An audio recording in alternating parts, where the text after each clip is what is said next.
Gaffer, with the international break, how's training been this week since they've come back, and has everybody returned in good shape? Yeah, everyone's back fit.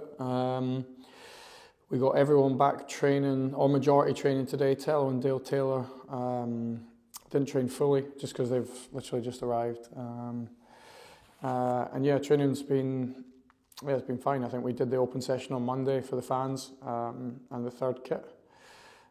Tuesday was very difficult physically, and then today was more around a little bit of both Bristol Rovers obviously, and we've on reflection from the first part of the season and how the squad's been built over the last few weeks. I think we're now starting to revisit some of the things we did in pre-season because just because we've got, I think we worked out nine players didn't do pre-season with us fully, and then 11 if you include Michael and Luke Robinson, but that's down to injury. But we have to revisit all the things that we've been working on the first 4 weeks, and we've sort of just thrown ourselves into that.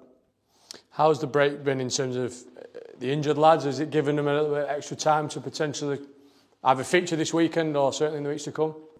Not so much feature this weekend. I think we had Michael trained the first 3 blocks of training today. Everything's on a post for him, or non-contact for the next few days. But he'll still be a couple of weeks away just because of the length of time he was out with his injury. And we expect Tyrese and Johnny to be doing something similar at the start of next week. So yeah, it does give us a period of time to get injured players back, or at least closer to being back. And Stephen Sessegnon obviously went off against Birmingham. What's the prognosis on Stephen? Yeah, he'll be. That's about a 4 or 5 week injury. So it's probably about. It was best case really. We're a bit concerned that it was going to be longer than that. So disappointing for him, but it's in the end the injury was. It's still not a good injury, but it was not as severe as what it could have been. And Sam Tickle returned home from England duty slightly earlier. Was that more of a precaution? How is he doing? Is he going to be fine for Saturday?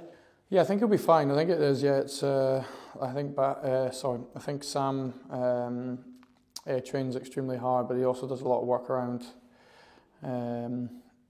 That back area. He's extremely explosive. Works very, very hard with Jack in the gym.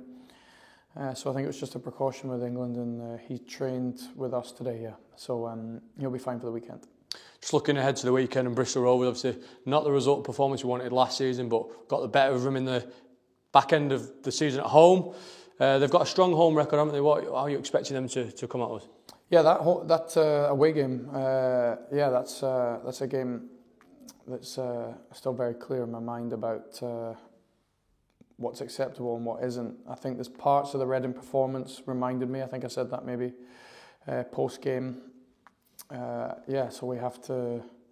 That particular game, my only experience down there is that it was, I wouldn't say hostile, but it's like quite an intense crowd.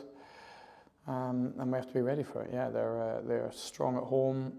I think they've done really well this summer recruitment-wise compared to the team that I played at the end of the season. Compared to now, it's very, very different. They're really strong in that forward area. They're a good side. So we have to show everything that we did at Birmingham and more in that final part. I think reflecting on the start of the season, actually, there's a couple of performances I didn't like. I didn't like Reading, obviously.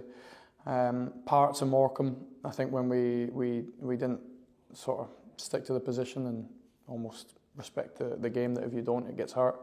But actually, reflecting on so much of the games before that, even within Reading that I didn't like, we have so many opportunities to deliver a final pass, a cross, a cutback, and that quality needs to be better. I think if it has been, or it had been, then we would have scored a lot more and had a lot more goal-scoring opportunities. I think I have to demand that. I think we've got an extremely young group. I know I have to be patient with some things, probably more patient than I expected to be this season. But I think really watching so much of the start of the season back is like we get in some brilliant positions, and it's that final action that we have to make. That's the difference between us scoring goals, drawing games when we're losing, winning games is that final action. We've got some brilliant 1v1 players. I like the nines that we've got. I know they're extremely young, but I like them. But it's that final moment that we have to be better at. If we are, we can be a really good team. I think we've shown against Birmingham, your Charltons, in other games that we can, between sort of both boxes, we can play through anyone when we're at our best. But that final moment needs to be better, and if it is, then yeah, we can beat anyone. But if it isn't, then it's the opposite, yeah. And just finally, slightly off topic, but a great start for the Wigan Athletic women's team over the last couple of weeks. A historic game, a historic win at the Brick Community Stadium the other week, and great for the football club as a whole to now have a women's team in action. Yeah, it's amazing. I think I'm really glad that the game is at the stadium. Hopefully there's more games at the stadium. Yeah, it's one club, huh? So yeah, I think it's taken a lot of work to get the team up and running, and it's something the owner was really passionate about when he took over. And these are things maybe that we don't see as much, but that's taken a lot of work. So yeah, they're just getting started, but yeah, it's one club. So and for the town and every girl and obviously woman to now have that to aspire to, the town should be extremely proud of that, and the people behind it, and obviously Mike, the owner. So, but it's the very beginning. But they've had a brilliant start, and any support we can give them, we will do.